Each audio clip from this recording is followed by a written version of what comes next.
entered the earthly tabernacle. What you need to understand, you cannot understand the New Testament if you don't understand the Old Testament. And that's why the Old Testament, it gives us the image, the shadow of the true image that will take place in the New Testament. Amen. Now we see Aaron entering into a physical tabernacle. But when we talk about Jesus here, he entered into heavenly tabernacle. And he said, I am going to prepare a place for you, so that where I will be, you will also be there. In other words, the first person to enter the tabernacle is Jesus, our high priest. And because Jesus has entered the higher place, am I speaking to somebody here? He has already entered into the higher place. We shall be also seated with him in the higher place. If you believe in him, if you trust him as your high priest. Somebody say amen. Amen. Hallelujah. Amen. Also, number 3, Aaron offered for the whole nation of Israel, but Jesus offered for the whole world. Jesus offered for the whole world. Why? The offering that was being offered there during the time of Aaron, they slaughtered animals. But in the New Testament, Jesus gave himself. Praise the living God. Now, the picture of the sacrifice that was sacrificed in the book of Leviticus, don't talk about it, and you remain in the Old Testament. That offering and sacrifice represent Jesus Christ. Amen? Amen. Aaron offered the blood of animals, and Jesus offered his own blood. Now, am I speaking to somebody here? That blood we are talking about in the Old Testament, it is a symbolic of the blood of Jesus. The blood that was slaughtered in the Leviticus. When we come to the New Testament, that will represent Jesus' blood. The blood that will do the following things. I'm about to give you some of the things this blood will do. Praise God. Amen. Praise the living God. Now we need to understand that Jesus is our atoning sacrifice. That is number 2. Jesus is our atoning sacrifice. The meaning of the word atoning, it means something that removes sin. Something that has got ability to abolish sin. Something that has got power to cleanse, to set you free from the bondage of sin. That is what we call the blood that is atoned. The atoned blood. The blood that is ready to do something great. So, Jesus is our atoning sacrifice. You can read 1 John chapter 2, verse number 2, if you are there. 1 John chapter 2, verses number 2. Leviticus, man of God, if you can get it, 16, verse number 7. 16 verses number 7, that is to show that atoning sacrifice represents our Lord Jesus Christ.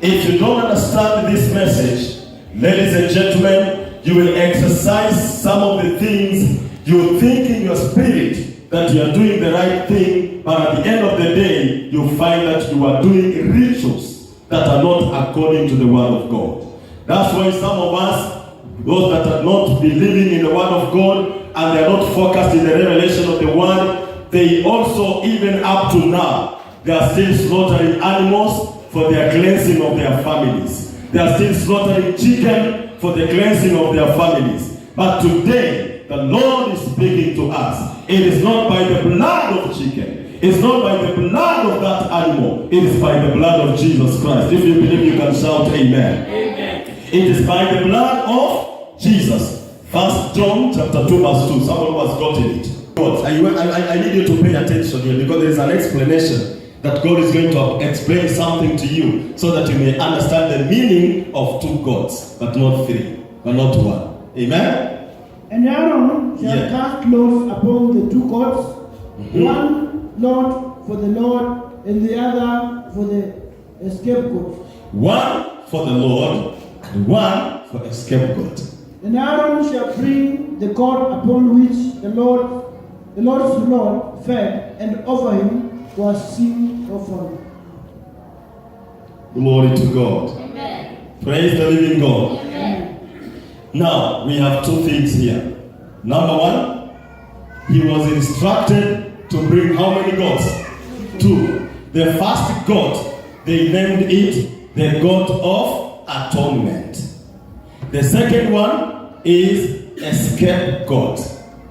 Now, when did Jesus picture to these two goats? Now you need to understand something here.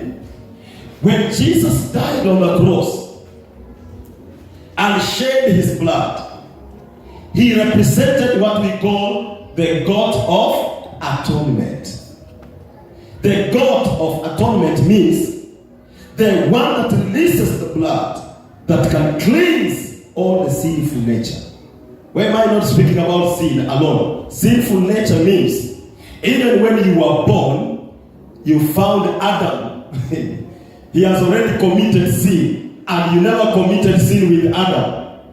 That is what we call the nature of sin, because you are born into the bloodline of sin. And God wanted to transfer us from sinful bloodline into the sinless bloodline. And that's why the God of atonement, Jesus Christ, was to come and be crucified on the cross, to shed the blood, to give you new blood, new life. And the Bible says, if any man be in Christ, he is a new creature. The old is gone. What is gone? The blood of Adam. Tell your neighbor, the blood of Adam. You are the way you are because of the blood. Because it is in the blood that there is life. So if you are not doing things of the Spirit well, it means there is something wrong in the bloodline. And because of Jesus, we are no longer under the bloodline of Adam. Am I speaking to somebody here? All of us, we've been converted. We've been converted. We've been transferred from Adamic nature into Christ's nature. Am I speaking something here? And that's why Jesus qualifies to become the God of atonement. Something that has been sacrificed to remove your sins. Now, Jesus, after his death, he was buried. Am I speaking to somebody here? After his burial, the Bible says, the first day, Jesus was in the grave. The second day, he was still there. The third day, hallelujah, the soil could not hold him. Am I speaking something here? Why? The originality of this man called Jesus is not from the soil. When you read your Bible very well, the reason why, that is another topic. The reason why Jesus resurrected from the grave is because he is not of the grave. Am I speaking to somebody here? That's why the Bible says, when he came, when you read the book of 1 Corinthians, chapter 15, verse 45 to 48. 1 Corinthians 15, 45 to 48. The Bible calls him the second man and the last Adam, who came from above, and he is a life-giving spirit. He's a life-giving spirit. If in him there is life, and he said, I have come so that you may have life. That's what Jesus said. I have come so that you may have life. Why? In him there is life. I'm speaking to somebody here. Without Jesus, you have not received life. Because in Adam there is death. In Christ there is life. Now in Leviticus 17 verse 11, the Bible says, the life of this flesh is in the blood. In Leviticus 17 verse 11, the life of this flesh is in the blood. Now I understand the reason why this flesh cannot survive without the blood. It means Wanjala in the flesh. If you deal with the flesh, in the flesh, you cannot live. Adam was to die. Why? Because already the flesh of Adam, there was no life. And he was to come back to life because of the blood of Jesus. Am I speaking to somebody here? And that's why when we receive Jesus, the Bible says we become new creatures. In other words, what happened in Genesis, you are not part of it anymore. Am I speaking to somebody here? Yes. That God has translated you into a new level. You've been transformed, sanctified, redeemed, are promoted to new level. From Genesis, the Garden of Eden, into the presence of the mercy seat. Praise the living God. And that's why we can stand and we can say that we are alive, not us. I love Apostle Paul. Apostle Paul understood this message. And he said, I am not the one that is living. In other words, this flesh cannot live without the blood of Jesus. The church cannot be powerful without the blood of Jesus. Amen. The church cannot walk in miracles without the blood of Jesus. The church without the blood of Jesus is a dead church. But I'm speaking to somebody here this morning. We shall never die because there is life in the blood. Somebody say life in the blood. Life in the blood. There is life in the blood. And this life is Jesus Christ. That's why in the soil, he was there the first day, the second day, the third day, he was to resurrect.